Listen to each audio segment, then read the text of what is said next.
Hi guys, good morning, good afternoon, good evening po sa inyo. So we are here at Lobong, San Jacinto, Pangasinan, and welcome to the resort. So you can see at my background, yan, yung pool, a very nice pool. Maganda pong maligo dito, tingnan nyo po. Diba? Di ang peke, no? Ganda ni. Ang ganda maligo dito guys. Alam nyo guys, favorite ko talagang maligo. So dito, it's so relaxing.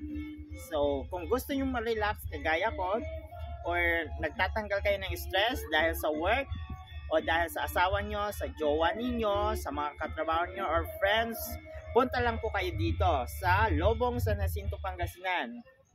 At para ma-relax yung utak nyo, ma-refresh yung mind ninyo, and then stay here for a night, a day, yan.